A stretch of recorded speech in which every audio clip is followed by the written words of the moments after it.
how to become a successful entrepreneur. In today's episode, I'm going to introduce you to 𝗏𝗏𝗀𝗋. He is a multimillionaire, an entrepreneur, and a very, very successful internet marketer. He is going to share with you how he has made $3.6 million in 6 hours and some of his other successful tricks in business. Let's go. Noel.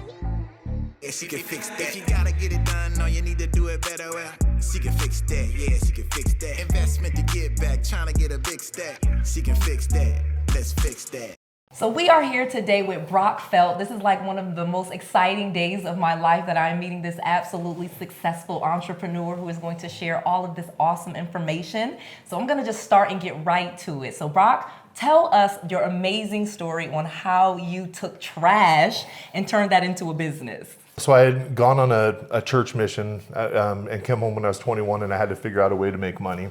And I hadn't gone to school yet, but I was living in Arizona, and I noticed on the weekends at the luxury rental I lived at, like it was an apartment, but they called it a luxury rental because they had CEOs and stuff that would come in and do like part-time rentals, and then they would leave, but they would leave all their furniture. Yep.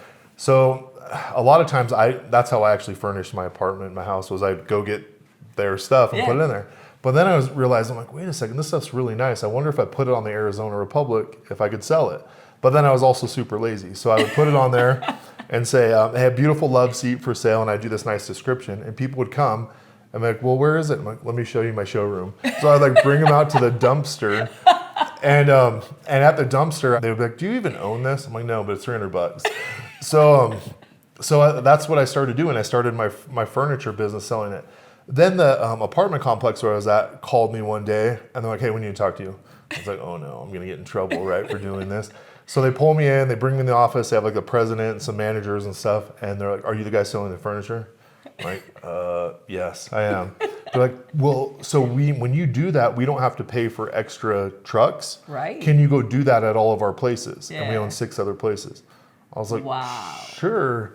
So I started doing that to all the other places, and I think I was making 6 or multiple 6 figures pretty quick off of doing that.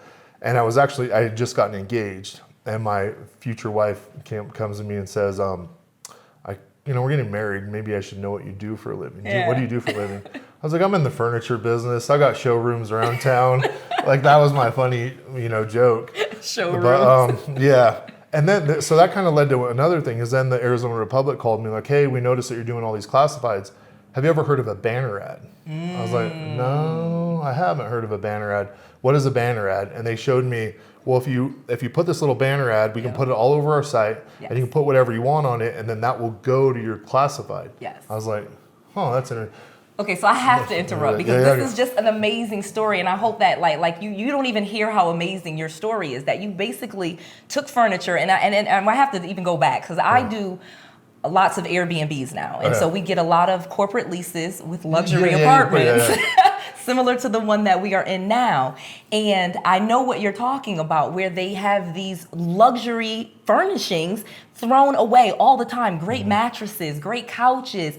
And the fact that you were able to take that and think of a business for that and turn that into an entire business, that is amazing. Well, thanks. So one thing led to another with the banner ads, and that was how everyone asked, how did you get started online? Did you have a tech background or anything? No, the Arizona Republic called me and said, can you do this? And I didn't know how to make a banner ad. So you remember a long time ago that Microsoft Paint? No. So it was like a free program that came with you. I don't want people to think I'm that old. So it was a free program. It came, and my banner ads were the ugliest. It just said cheap furniture, just in print. Yep. And the Arizona Republic is like, these are so ugly. Is there any way you can fix them up? I'm like, nope. No. So my banner ads, my ugly ones, were getting the highest click-through rates of any of the other ones on there, because I think people are like, what is this? Right. So.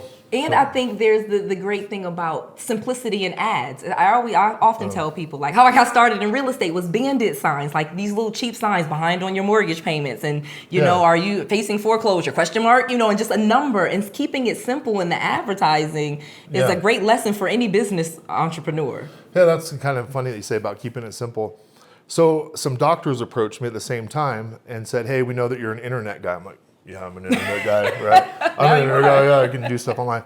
Like we're selling this diabetic product in our clinics, and it's helping people like with their circulation and all these other things. But one of the positive side effects are that a lot of them are losing weight. Okay. I was like, so could you think you could put it online and it would sell as like a weight loss product? So I put it online and it did okay. Like we did 10, 20, 30 sales a day. Okay. And I gave it to one of my assistants because at the time I was big now. I had 6 locations, right? So I had to have like an assistant help me coordinate when to meet people. Yes. And she's like, hey, I took it last night. It's really cool. You can take it at night. I was like, well, why is that significant? She said, well, a lot of the diet products that are out there, they have caffeine in them, or they have, there used to be something called fen, I think. Just they were stimulants. Yeah. So she's like, you can try it at night. You should call this thing night trim. I was like, okay, so you can lose weight or it works during the night, right. So we all we did was change the name, and I can't say the name because it's a doctor's name, but it was a horrible name, to Night Trim, and our sales like quadrupled overnight. Wow. It went through the roof. And then at that point, I'm like, oh, this is what I'm gonna do with my life. I love seeing people be successful and lose weight. I'm never selling this company.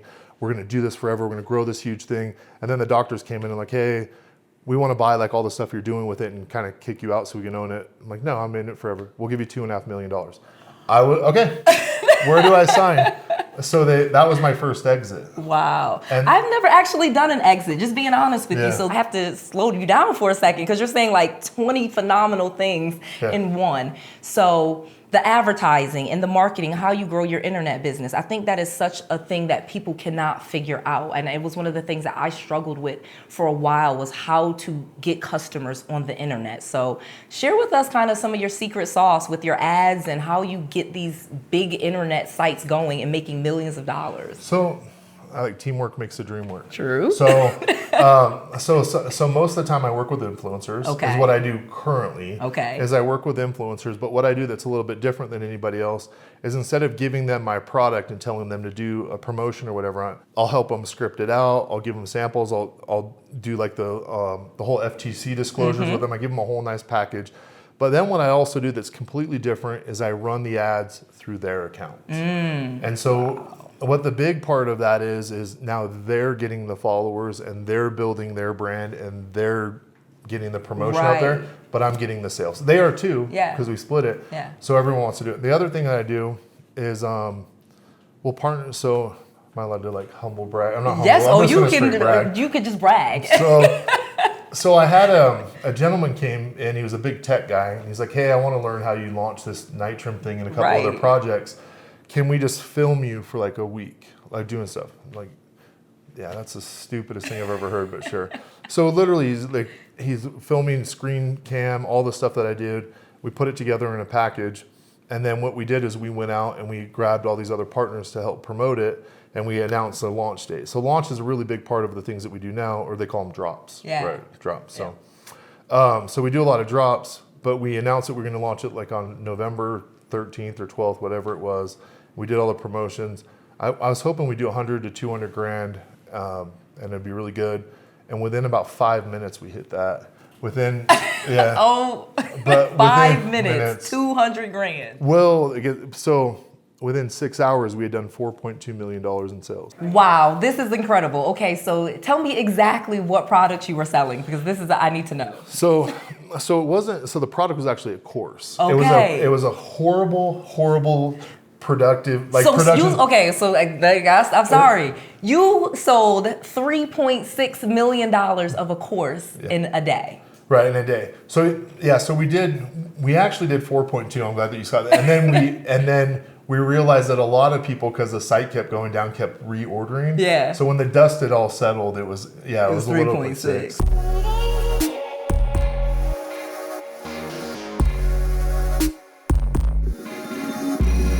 When it comes to taking advantage of opportunities, this is really about just having an open mindset. Rock has these opportunities coming to him, opportunity after opportunity after opportunity, because he's open to take meetings with people, because he's open to listen to what ideas new entrepreneurs have, and he is open to investing money in things that he thinks will make money. This will definitely work. So one of the things that is required to be a successful entrepreneur is being able to take advantage of opportunities and go to meetings. Go see what that new thing is that people are talking about. Put yourself in different situations that you may not normally go to. For example, one of my mentors told me if I wanted to be a millionaire, I needed to buy a Bentley and go play golf. Now, this is kind of funny because I did not have money for a Bentley and I surely didn't know how to play golf. But what he was really trying to tell me was that I needed to go be around different people and go learn some new ideas and start finding successful people that I could hang around. You'll notice that Brock shared several opportunities that he got just from being in the right place at the right time, it would seem. But no, he put himself in those situations so that when those opportunities came, he could take advantage to it. Okay, now let's get back to this interview. So you've done all of these amazing things in business, and I feel like there's one core thing that you do differently than everyone else. Kind of talk to me about that. What is that thing that you different, your X factor? So I think, so what I do that's different, and the reason why a lot of big companies approach me is I'm really good at selling things online. Yes. And I think part of that came from growing up in LA in a harder environment. So a little bit of like how to understand people. And then I think part of it is also I was raised by a single mom and sisters, and 80% of all the orders online are from women. Okay. So that's interesting. Yeah, I don't know what the statistic is now, but Right. it's pretty close.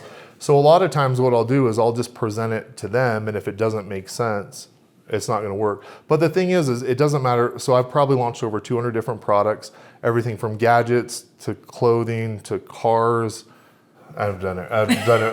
Butter. One of our most successful products is butter. Really? Yeah. What kind of butter? I know this butter must be something different. It is from Atlanta. So this, a lady in Atlanta approached me. She said, "I make the world's best butter." I was like, "Bro, let's see." So she has a bourbon butter, an apple cider butter, a peach. She's just got all these butters. So I was like, "Wow, that's really cool. We should package it differently because the way that it was packaged wasn't right, and because then we can get more value out of it." So we packaged it in this cool little box thing, and then we did a little launch just to test it. I think we spent a couple $100 on ads, and it did $5 or $10 grand, right? Okay. So we knew that we had a winner. So then I approached QVC and said, "Hey, would you be willing to do it?" So I don't know what the exact numbers were, but I think we did like 30 grand a minute. Wow. Okay. Well, again, I gotta stop you because this Brock is amazing. First of all, and he doesn't even realize how amazing he is. So he's saying all of these amazing accolades that we almost are like in awe of. Like I am in awe of what you're saying, and you're not even getting it. So again, I gotta go back. So you're selling all of these products, and I can hear what the difference is because I sell online, and I know some of your stuff is like nerdy. Like looking at some of the analytics maybe, but you have one secret sauce, I feel like, that you're not even picking up on. Okay. And your ability to find what the value in the thing is, not necessarily you want this, but like why the person would want it. You're better at verbalizing that. I'm good at that part, and also finding the right people for it. Yeah. Because what a lot of people do is they go and they're like, "I could sell ice to Eskimos." Yeah. Well, why? Right. Why would you sell ice to Eskimos? Right. They don't need that. You don't need that. But a lot of it, especially with the targeting that goes on right now, is you can actually find people that want that product and then just presenting it to them in the right way. But I think some of the biggest things that are going on right now, especially with Corona, is you have to change up your marketing a little bit. We're noticing that most of the people that are buying online, whatever the product is, it doesn't matter the product. If you put Bill Gates and Tim Cook or whatever from Apple in a room and said, "Hey, sell this," they would figure out a way to do it. That's true. That's true. So a lot of it is, right now what we're finding is like skirts. I own a fashion company that I bought, but we're selling skirts, but a lot of people are opting to finance it. So almost 60% of our orders, instead of just selling a $30 skirt, they're opting for like 4 payments of $7. Wow. So by offering that helps. And then the other thing that's really interesting, some people are probably looking for products, right? Number one is I always just sell what's selling. Right. I don't want to be fancy and recreate anything. But the other part of it is a lot of these companies that were really big are looking to get online, that were retail really big. I get calls from banks all the time. They're like, "Hey, we have $20 million worth of product here. We have $1 million worth of product here. Will you take it?" And for a while I was like, "Oh, I don't want to get into fashion. Oh, I don't want to start another business." And they're like, "Well, why?" I'm like, "Well, I don't want to put 10 grand or 20 grand or 50 grand into this company for ads." And they're like, "Okay, we will." Wow. So the banks are literally calling now saying, hey, we'll give you this company. Yeah. They owe us $3 million. Yeah. We'll give you money for ads. Yes. And then once the $3 million is paid off, if there's 20 million in inventory, you keep that and then you keep the company. Wow. And so this goes to two different points that, Right. that again, goes to your phenomenalness. One is the thing that you're seeing that you get all these opportunities. So success begets success. I say that all the time. Once you're successful, like people literally offer me free houses. Why? Because I'm a millionaire and I don't need a house. But if I was homeless and I had no place to live, no one would give me a free house. Right. But because I have rental properties and I can monetize them and I'll take over the payments, people offer me that. OMG, did you hear what Brock was saying about knowing your customer? This is so important if you want to be a successful entrepreneur. So one of the things that I realized when I got started in real estate and how I learned I could make a ton of money was by focusing on people with property problems. In other words, I needed to change who my customer was. I needed to know my customer better. I thought that I needed to find properties that I could make money on or houses that I could flip, that I wanted to flip. But really what I needed to focus on were people that were behind on their mortgage payments or in bankruptcy or in foreclosure or having some type of issue where I could buy the property at a discount or wholesale the property and make some money for myself. So in other words, I really had to get clear on who my customer was and start to tap in and learn what my customer needed and what they wanted so I could bring them value. Okay, back to this interview. Success is why I think, you've been successful and you're proving yourself, but I also think that you could share with people how to start from the beginning. I know, I've listened to some of your interviews and I talked to you and I just love how you can start anyone from the beginning. So if you had a business that you were starting absolutely from scratch and you just had what we have now, Shopify and maybe Printful or, name some sites where you would just get started as a successful entrepreneur right now. So I always use Shopify. Yeah. Everybody's trying to get into it, but Shopify is just super easy. It is. There's some other companies that are out there, Doba, that just have products, right? They have tons of products. Really, what I would do though is I'd back up just a little bit. Okay. For the last 4 years, I haven't known what I wanted to be when I grew up, right? I've been trying to figure it out. I'm a single dad raising 4 kids. And I've had some opportunities come. I haven't really known what I want to do. Yeah. So what I decided to do is just help everyone. So if someone would call me and like, hey, I need money, I'd be like, okay, great. I'll give you the money or I'll find you investors. And a really cute story, but a female entrepreneur called me the other day. She's like, hey, I want to launch this cosmetic line. It has this really cool concept, kind of like Hot Topic-ish. I was like, oh, that's cool. Literally sent 3 or 4 text messages. She called me back in tears. She's like, I got $100,000 because a bunch of my friends were willing to do it. So backing up a little bit, the first thing I would do is you can't do everything. Right. One of my mentors used to say, the less you do, the more you'll make. Wow. Ron LeGrand. Yeah. The less you do, the more you make. So what I did over the last couple of years is I started meeting partners. I was at an investor event and I met this guy, Bill. And I went to Bill and I'm like, what do you do? He's like, oh, I finance companies on inventory. I gave Skullcandy $2.5 million a month when they launched. I was like, okay. Bill's my guy. What do you do? And then I wrote down this whole thing. So now when I launch a Shopify store, I know who my influencers are, who's going to fund my inventory, who's going to do all that stuff. But it's really easy. Just get a Shopify, set it up right, and make a really good offer. Yep. And then just get some influencers to promote it. Or you can spend $5 a day on Facebook ads. Wow. And they work really well. And they do. And the thing about it is, like I said, I love that you're saying things quickly, but at the same time, it's not difficult. And I think we can hear, and everyone can hear really quickly, this is not anything that's difficult to do. Right. So when quarantine happened, I honestly didn't know how to do Facebook ads because I hadn't run ads in a long time. Yeah. And this is kind of embarrassing. I'm showing but when it happened, there was nothing to do. I got on YouTube and watched videos on how to do Facebook ads. Yeah. And then I still couldn't figure out some of it. So I hit up on some Facebook forums. I met this college kid in Boston. Yeah. And he knew how to do them really well. He was putting himself through his college. I'm like, look, can you teach me? He's like, no, I'm too busy. I'm like, what are you doing? He's like, I'm going out with my boys right now. I'm like, do you have Venmo? He's like, yeah. I'm like, hey, 200. So I sent him $200. Uh-huh. He's like, what's the $200 I'm like, it's beer money, whatever money you want. Wow. Will you work with me an hour tomorrow? Yeah. So John has been, after about a couple months, John's like, I can't. Yeah, because he was like losing his patience with me. Here's the thing though, like I'm telling you, this is how phenomenal you are. I wanted to learn Facebook ads. So what did Noel do? I paid $7,500 to a coach to teach me Facebook ads. And you basically learned from a college kid. So again, to your scrappiness. Yeah, but you also got what you paid for. Because you probably got your lessons a lot quicker and a little bit more advanced. I was still dealing with, are you hungover? When can we meet? Like, you know, and you'll... True story. My coach, he was spot on. Yeah. So I actually did enroll in a couple of courses. I actually bought some courses on how to do it. And then I still couldn't figure out some of the stuff. So I brought my 16-year-old son and I bought a $1,000 course on how to do Facebook ads.